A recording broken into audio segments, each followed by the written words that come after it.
Ken, before we get started with this list of questions I have for you, I got to ask, probably hundreds of guys have worked on the 115 over the years, right? Was I the worst guy to ever work on the race car? No, not at all, not at all. My God, we've had kids come in and try to help, and I had no clue what a screwdriver was, but we always encouraged them. But we definitely have met a whole host of characters, but all in good, for the most part, it was all in good fun. Can you tell us how your family got involved in auto racing? Wow. So the story goes, according to my father, is he started out selling soda at Burton Lake Speedway, which is not even a half a mile down the street. So that was the early 1950s.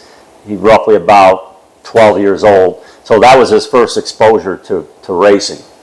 As he got older and became an older teenager, he started to help Johnny Waite, who had a repair shop, junkyard, and they had race cars that ran locally, like at Pine Bowl, Route 66.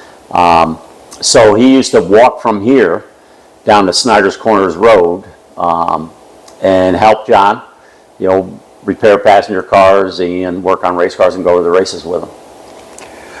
What do you remember from those early years? My first recollection of myself going to a race would be, and I'm kind of guessing, about 1966 Pine Bowl Speedway, sitting on the side hill of the bank on a blanket, basically watching the races. So that would be my first recollection of any type of racing. And then I can remember going to Devil's Bowl sometimes on a Sunday in the summer. My parents would take us, and also going to Lebanon. And probably the earliest I can remember going to Lebanon is maybe 1969-ish, 1970 or so. When did you know you wanted to drive a race car? Probably when I became a teenager myself. I'm going to say 13, 14, 15 in through there. Was it difficult to convince your parents to let you drive? No, not at all. I think my father almost encouraged it, because at the time, we had two cars, one being driven by Chuck Ely, then the other one as a backup. So I started to take the backup car out and run the mud in and pack the track in, get ready for warm-ups, and then I would pull off before the fast warm-ups. And then as I built up a little bit more confidence, I stayed out there, ran the fast warm-ups, and then started in the back of the heats and the consies and tried to get qualified. And that was about the time that Howard, commander at Lebanon Valley, started to pay $100 for last spot. So my dad was after that extra $100 bill, and I was the guy to do it, I guess. Do you remember what it was like racing for the first time? Yeah, it was actually pretty scary. You're going around and you think you're really going as fast as you can, and guys were going by me on both sides. And as a kid, you say to yourself, well, I don't really know if this is what I want to do. But I stuck with it because I knew I liked racing overall, and got used to going a little bit faster each week, and kind of sneaking up on it that way. Who were some of the drivers that you looked up to in those early years? Oh boy, there was a ton of them. Naturally, Chuck Ely, Butch Jelly, Win Slavin, Tommy Corellis, Will Cagle, Dave Leckenby, who as a teenager worked for my dad in our repair shop. There was just there was a whole host of characters. Denny Saltis, Eddie Del Molino, Kenny Coons, a lot of great drivers through the years that I got a chance to watch. When did you realize that racing was going to become such a big part of your life? I don't know if I ever had a day where I woke up and said, man, this is a big part of my life. I think from day one, it always was a big part of our life. Even before I drove, we were chasing races with our other drivers. Going to, Syracuse, trying to get qualified up there, going to some super dirt races here and there. On a Sunday, every once in a while, we'd sneak over to Monadnock, New Hampshire, and run over there with Chuck. So it always was right there. So I don't know if I ever had a day where I woke up and said, man, this is a big part of my life. Because it was already, right from day one. I don't ever remember not having a race car around, the house. You spent hundreds of hours and thousands of miles traveling up and down the highway. What did you learn by doing all of that traveling? Well, to be prepared or try to be prepared, we couldn't always be as prepared as we wanted to, but the race car is important. You need to have, obviously a good race car, something that went well. But even all your support equipment, trailers and trucks needed to be, in shape. Ours, always weren't in shape. So we spent many a night alongside the highway fixing burnout wheel bearings and flat tires and being out of gas and, just trying to nurse a little life into some of the older stuff that we had. But overall, be as prepared as we could be. You had some great rivalries throughout your career, Corrales, Flack, Billy Decker, to name a few. Was there any one driver that when you pulled into the racetrack on a night to go racing that you're like, I want to beat him tonight? I don't know if I ever singled anybody out because there were so many people that you needed to beat. I just knew I wanted to do as best as I could. I never really said, there's that guy there that I got to beat or that guy I got to beat because he beat me the week before.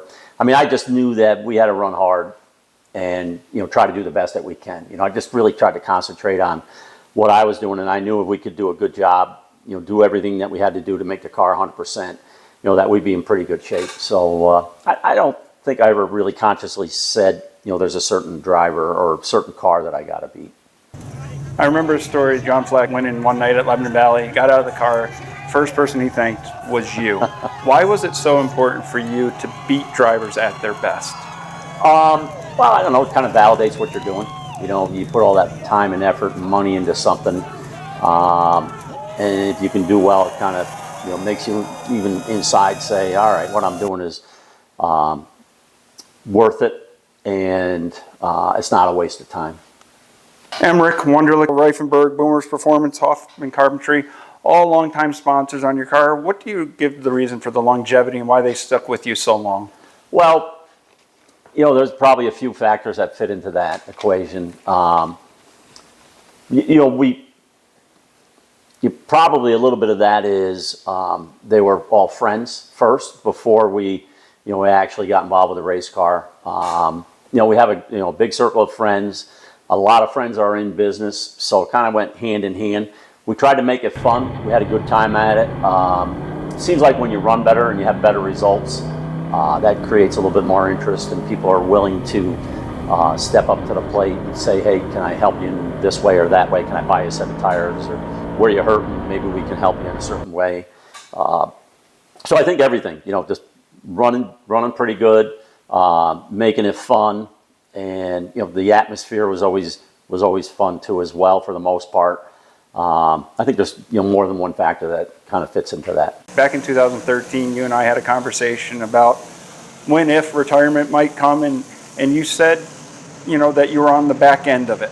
When did you finally realize it was time to call it? I've been thinking about it for the last couple of years. At one point, I didn't think that I would drive a car after 50 years old. To me, when you're 40, 50 seems kind of old. Then you get to 50 and you say, well, geez, I'm not too bad a shape yet. So, for the last couple of years, so I would say my later 50s, and actually I would have conversations with some of my friends, Brian Bedell, and I'd say, hey, when did so-and-so retire? How old was Merv Treichler? Or how old was Louis Lazaro when, he was actually done racing? Or Jack Johnson or Dave Lape or any of the guys, Tommy Corrales, through the years. So I kind of had a decent idea, age-wise, when most of what I would call the dirt stars retired. So I always had that in the back of my mind. But I'll be 62 in the fall. So I realize some guys go longer than that. But everybody ages a little bit different. My deal was, for the most part, I've had a couple concussions.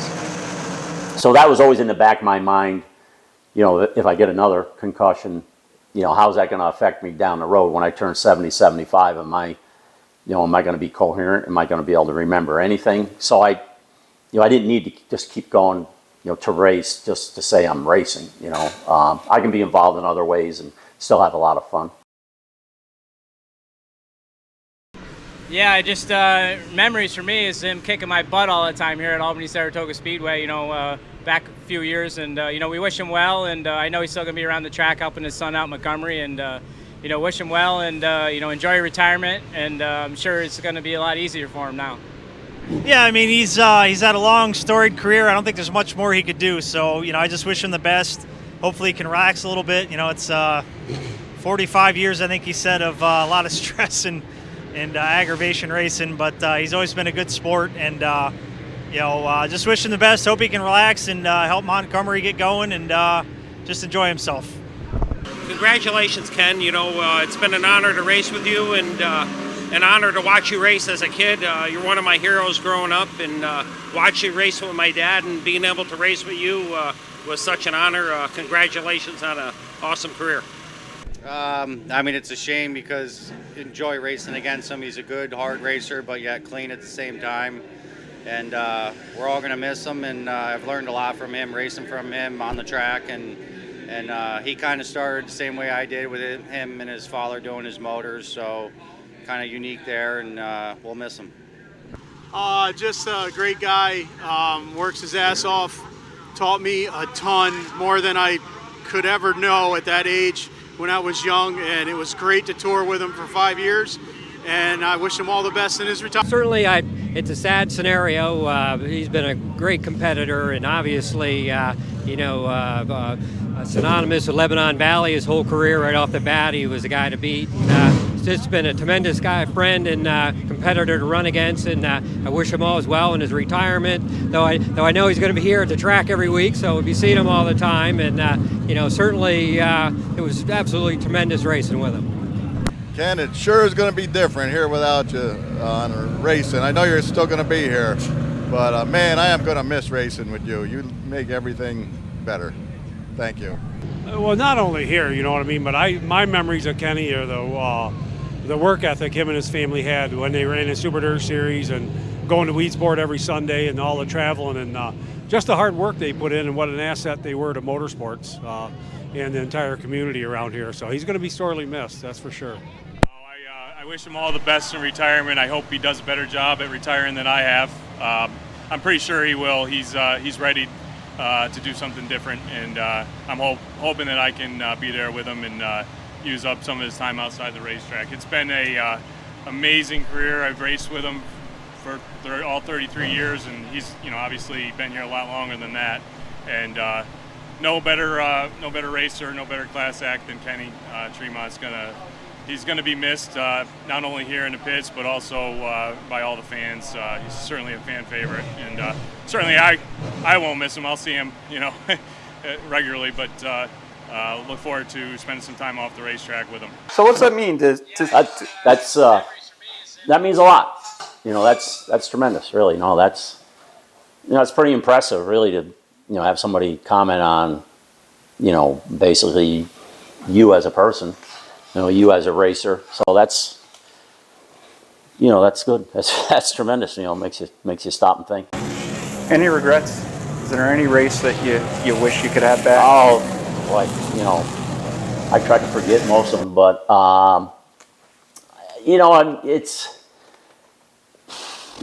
yeah. I mean, I could probably sit and think about I should have won this race, should have won that race. I mean, any racer will tell you they never won enough races, but. Not really. I mean, as far as having any regrets, if I had one, I would have liked to have won the overall Mr. Dirt title. We were close a few years, but we were lucky enough to win Syracuse. So I'd rather have won the Syracuse race than won the overall Mr. Dirt title. So, I'm happy with it, the way everything kind of worked out. No real major regrets, no. Saturday night, you strapped in for the last time at Lebanon Valley. What was that feeling like to see your crew out there giving you the thumbs up on the parade lap? I actually missed it, to be honest with you. I had to have somebody tell me that they did that later. So I missed that, on the 4-wide going around. So hopefully somebody's got that on tape. We got you covered. It on tape. Yeah, I didn't think, I was more or less just kind of centered up in the moment, trying to go better, So I didn't. It probably more hit me after the race when they had asked me to come up on the front stretch, and I got interviewed by Dirt Vision. And a lot of the fans come down and we're talking with me and wanted their picture taken and things like that. That's, when you see the sincerity in everybody's eyes and their voice, that's when it hits you. And you say, man, it wasn't all for nothing. A lot of people appreciated watching me race. And I mean, and all the little gifts and different things that I got. I mean, thank you cards. Some people put some money into thank you cards, which made me feel a little funny. But what I really got a charge out of is some of the younger fans, and I got a bunch of stuff over there in the corner, draw pictures and saying, thank you for a great career. I watched you since I was 5 years old when my father took me. And had some fans come down from Canada, Drummondville. And this one guy had been a fan since he was a kid, and his father was a fan of mine. His father passed away, but he made a special trip with his friend down just for that last race. So, you see that, and it really makes you feel good, that everything that you did, you made an impact, and hopefully, made it in a positive way. I'd be remiss if I didn't talk about your dad, Kenny Tremont. Abe, what has he meant to your career? Well, basically everything. I mean, he's the one who got me started, gave me the head start, guided me through everything, wouldn't let me quit. And it just seemed like, whatever came up, whatever kind of hurdle came along, he had a direction and he kind of knew how he was going to attack things and go about things. He was everything, still is as far as racing goes to me. What's next for you? Well, what's immediately next is, this coming Saturday night, we're going to go over with Montgomery to Lebanon, see if we can get them going a little bit better. We got a plan for next year yet, so I don't really know what's going to happen exactly. I'll spend my time with Montgomery. And I've got some different projects. Behind you is an old Model A Ford that I'm working on for a customer. And I've got some older Corvettes and older T-Birds that we'd like to get going. Got some older vintage race cars, one of the older Troyer cars that we had years ago. Got a Grand King car that we had bought years ago that Chuck Ely drove. Got an old coach that my dad built for Butch Shelley in 1972. So I probably got 8 or 10 different projects that are major projects. So there's plenty to do, plenty of area to spend money on. If this all airs correctly and goes according to plan and the weather cooperates, Saturday night at Albany-Saratoga Speedway during the Malta Massive Weekend will be the final time you strap into a race car. Have you thought about that? Yeah, a little bit, but I made this decision, for sure. Last fall, there was 3 of us, George Reifenberg, myself, and my dad, and I told them both at that time, I'm going to go one more year. I'm going to do whatever Lebanon Valley has for races and Albany-Saratoga, and then at that point, that's it. So yeah, I'm going to be good with it. I already kind of, mentally prepared myself for it. I mean, I already know that probably, no matter what I do, it's probably not going to be as exciting as driving a dirt modified. So that's all right. I mean, I was lucky enough to be able to drive one. I've had my fun with that. So, I'm at peace with that. So I'm good to go. And there's plenty of other things to do. Spend time with my wife. Get reacquainted, find out what she's all about. I've had her on ignore for quite a while now. So, grandkids, we can spend more time with them. That's always a good thing. So there's plenty to do, projects as well as family stuff. Well, I know Saturday night at Lebanon Valley there was quite a throng of fans around, but I know there's thousands more, and on behalf of all of them, thank you for sharing the last 5 decades with us. Well, thank you. It's been fun, and like I've been saying in the interviews, there's a lot of good people involved with racing, whether it's at Lebanon Valley or Devil's Bowl or Albany-Saratoga, or when we ran Western New York. I think race fans are the greatest, and we got some real good race fans in this Northeast area.